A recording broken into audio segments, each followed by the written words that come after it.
Hello everyone, welcome back to Line CS Academy. आज हम अपने यूपीएससी मैराथन सीरीज़ का अगला सेशन अटेंड करने जा रहे हैं। इससे पहले आपने देखा होगा ऑलरेडी जो 2 से 3 सेशन हमने करे हैं, वहाँ पे हमने एमसीक्यू बेस में क्वेश्चंस को डिस्कस किया था।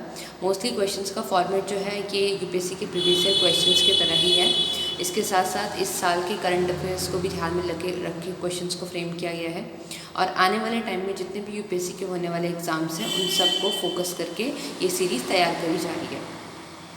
आई होप आप लोगों को इस सीरीज़ के थ्रू काफ़ी चीज़ें क्लियर हो रही होंगी कि किस तरीके से क्वेश्चंस पहले आते हैं थे और अब किस तरीके से क्वेश्चंस का पैटर्न हल्का हल्का चेंज हो रहा है और आने वाले टाइम में कौन कौन से क्वेश्चंस की प्रोबेबिलिटी आपकी ज़्यादा बढ़ती जा रही है। तो चलिए शुरू करते हैं आज का सेशन पहले क्वेश्चन के साथ। Where are the Bermuda Islands located? आपको बताना है कि बरमूडा आइलैंड कहाँ पाए जाते हैं। पहला ऑप्शन है कैरिबियन सी, दूसरा है नॉर्थ अटलांटिक ओशन, तीसरा है gulf of Mexico and the last is Mediterranean sea. आपको बताना है बरमूडा आइलैंड इनमें से कौन सी जगह पर पाए जाते हैं। अगर आप में से किसी ने भी इस साल का सीडीएस का एग्ज़ाम दिया होगा आई होप आप लोगों को ये क्वेश्चन थोड़ा जाना पहचाना लग रहा होगा।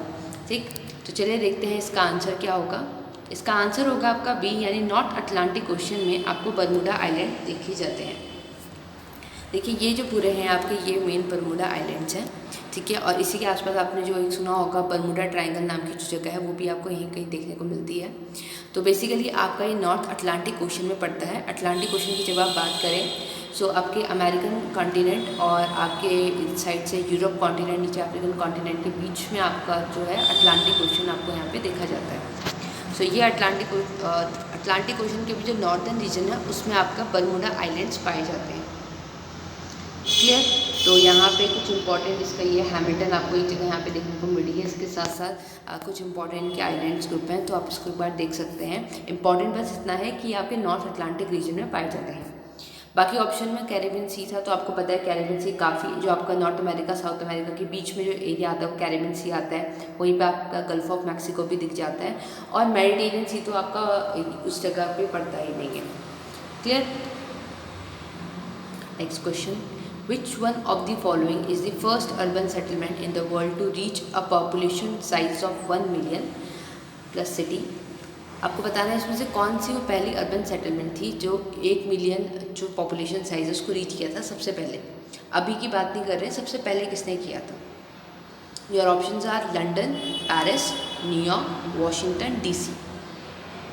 अच्छा सवाल है, एनसीईआरटी बेस्ड क्वेश्चन है। तो चलिए देखते हैं इसका आंसर क्या है। डायरेक्ट इसका आंसर है ए, और ये आपका पूरा एनसीईआरटी का कटआउट है जिसमें पूरी अच्छी तरीके से आपको दिख रहा होगा। इस लाइन में लिखा है कि the first urban settlement to reach a population of 1 million was the city of London by around AD. ठीक, तो ये इतने टाइम पीरियड में ही आपका यहाँ पहुँच गया था 1810 and by 1982 approximately 175 cities in the world had cross the 1 million population. 1982 आते आते वर्ल्ड की ऑलमोस्ट 175 सिटीज़ ने 1 मिलियन पॉपुलेशन प्लस का टैग पा लिया था। क्लियर? तो ये परसेंटेज के अकॉर्डिंग भी है कि percentage of world's population living in urban area, कि कितनी वर्ल्ड की पॉपुलेशन अर्बन एरिया में रहती है। अगर हम 1800 की बात करें तो 3% रहती थी, 1850 की बात करें तो 6%, फिर 1900 14%, 1950 30%, फिर 1982 37% और 2001 48%। ये एनसीईआरटी का कटआउट है और ये डायरेक्ट एनसीईआरटी से सवाल पूछा गया था इस साल के सीडीएस में। इसीलिए कहा जाता है कि आपका एनसीईआरटी को स्टडी करना बहुत इंपॉर्टेंट होता है यूपीएससी के एग्ज़ाम्स में, और आपने उसका जीता जाता एग्जाम्पल भी देख लिया। अगला question, which one of the following states और union territories has the highest percentage of forest area to the total geographical area? आपको बताना है कि इसमें से कौन सा वो स्टेट या फिर यूटी है जिसका टोटल जोग्राफिक एरिया का सबसे ज़्यादा परसेंट जो है वो फॉरेस्ट के अंडर आता है। आप समझिए क्या बोल रहा है कि ये कह रहा है कि किसी भी स्टेट या यूटी का एक अपना जोग्राफिकल एरिया होगा, तो आपको बताना है कि इसमें से कौन सा वो स्टेट या यूटी है जिसके जोग्राफिक एरिया का मैक्सिमम परसेंट क्या है फॉरेस्ट एरिया के अंदर आता है। क्लियर? क्योंकि आपको पता होगा कि कुछ एरिया आपका फॉरेस्ट में होता है, कुछ आपका सेटलमेंट्स में आता है, कुछ अलग अलग उसमें आता है। तो आपको बताना है इनमें से किसका मैक्सिमम एरिया फॉरेस्ट एरिया में आता है।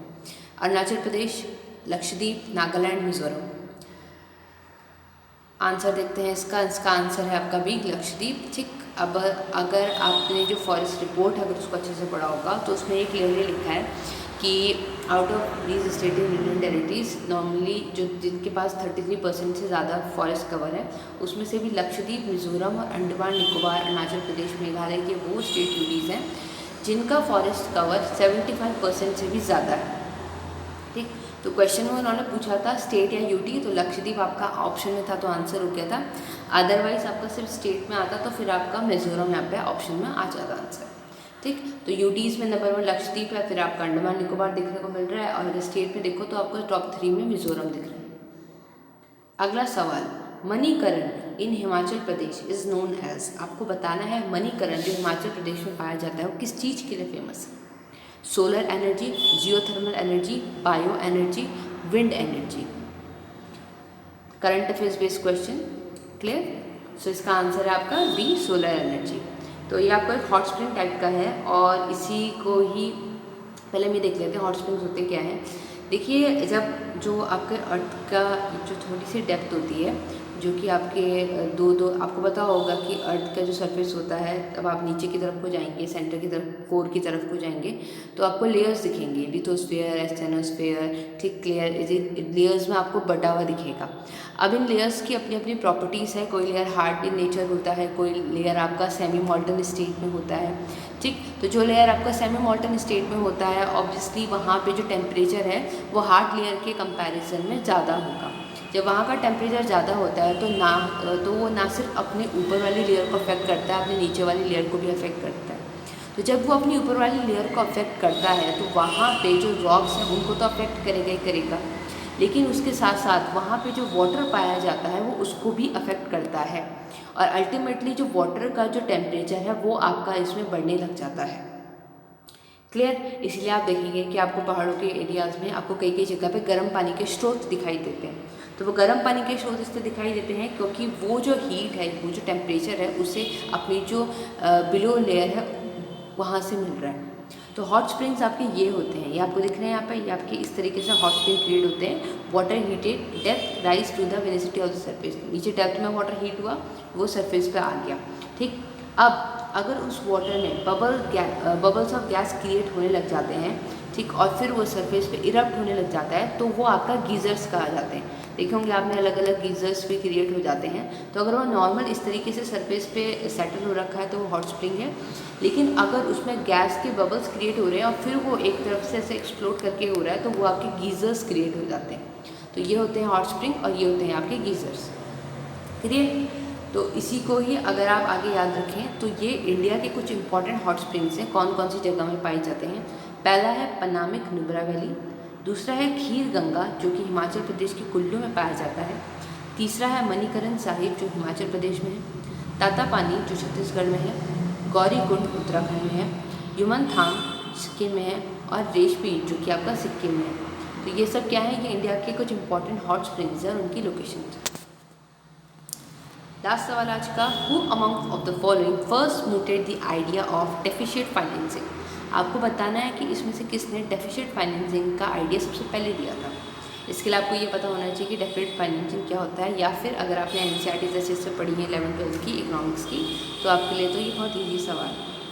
पहला ऑप्शन है एडम स्मिथ, दूसरा है एल्फ्रेड मार्शल, तीसरा है जॉन मेनर्ड किंग्स, या फिर मिल्टन फ्रीडमैन। बहुत इजी सवाल, इसका आंसर है आपका सी, जॉन मेनर्ड किंग्स।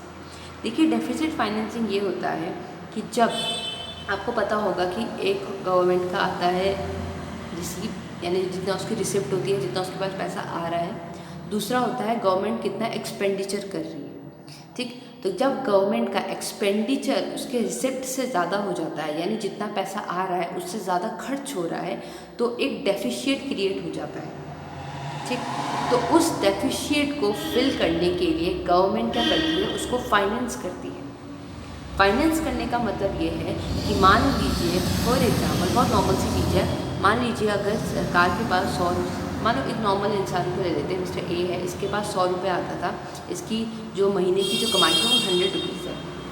ठीक, लेकिन इसका एक्सपेंडिचर मिला के, इसके सारे खर्चे मिला के, इसका बिल्स मिला के, पेट्रोल मिला के, खाना मिला के, सब इसका जो आपका एक्सपेंडिचर होता है वो 150 रुपीज़ का होता है।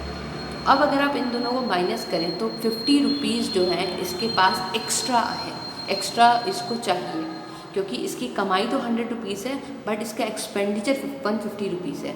तो ये 50 रुपीज़ वो क्या करेगा, अब फॉर एग्जांपल अगर मिस्टर ए है तो उसके पास ऑप्शन ये होता है कि वो ये 50 रुपीज़ या तो किसी से बोरो कर सकता है, ठीक है, या किसी से फाइनेंस करवा सकता है, ठीक है, या फिर अपनी कोई चीज़ बेच के वो 50 रुपीज़ गेन कर सकता है। इसी तरीके से सरकार क्या करती है, उन 50 रुपीज़ को, मान लीजिए अब सरकार ही है उस आदमी की जगह पे, तो वो 50 रुपये सरकार कहाँ से लेके आएगी? पहला, या तो वो पब्लिक या फॉरेन गवर्नमेंट से बोरो करती है। दूसरा, या तो वो आरबीआई के पास जो उसके कैश बैलेंसेस रखे होते हैं वो उसको लेके आ जाती है। इसकी वजह से आपका क्या होता है कि मार्केट में मनी का सप्लाई बढ़ जाता है। तीसरा, या तो फिर वो आरबीआई से बोरोइंग करना स्टार्ट कर देती है। जब वो आरबीआई से बोरोइंग करेगी तो आरबीआई के पास बैंक्स को देने के लिए पैसे कम हो जाते हैं और अल्टीमेटली इसका इफेक्ट जो होता है मार्केट पे क्रिएट होता है। तो इसे ही डेफिसिट फाइनेंसिंग कहते हैं और इसका आइडिया सबसे पहले जॉन मेनार्ड किंग्स ने दिया था। अब अगर आप इसमें एक हल्का सा वो देखें जो कि आपके बजट वगैरह में दिखाया जाता है, 2020-21 के बजट में दिखाया गया था, रिसेंट रिपोर्ट आप अपडेट कर लीजिएगा। इसने बताया है कि 2018 से 2021 तक हमारी जो नेट मार्केट बोरोइंग्स हैं वो किस तरीके से, ये ब्लैक वाली जो है हमारी नेट मार्केट बोरोइंग्स है, कितना गवर्नमेंट जो है अपने डेफिसिट को फाइनेंस कर रही है, ठीक। तो यहाँ पे येलो कलर में जो है स्टेट के प्रोविडेंट फंड से है, रेड कलर में एक्सटर्नल डेट है, वाइट कलर में सिक्योरिटी अगेंस्ट स्मॉल सेविंग्स है, और यहाँ पे आपका नीचे जो थोड़ा ऑरेंज कलर है ये अदर रिसिप्ट है, इंटरनल या पब्लिक अकाउंट का डेट है, और आपका ये थोड़ा सा मरून कलर में जो है ये draw down of the cash balance है, ठीक, कैश बैलेंस कितना लेके आए। तो ये पूरा जो गवर्नमेंट के सोर्स है फाइनेंस के वो बताए गए हैं, इसके साथ साथ ट्रेंड बताया गया। तो इस ट्रेंड को याद रखिएगा कि ये आपका कंसिस्टेंटली आपका बढ़ रहा है, कहीं पे भी आपको ये सेटल होता हुआ नहीं दिख रहा है, ये बढ़ता ही जा रहा है, ठीक। तो ये होता है आपका डेफिसिट फाइनेंसिंग और ये दिया था जॉन मेनार्ड किंग्स ने। So that's it for the day. आज आपके 5 क्वेश्चन का सेट था। आई होप आप लोगों ने इसे अटेम्प्ट किया होगा। कमेंट सेक्शन में आंसर लिखना और स्कोर लिखना मत भूलिएगा। थैंक यू सो मच, मिलते हैं नेक्स्ट वीडियो में।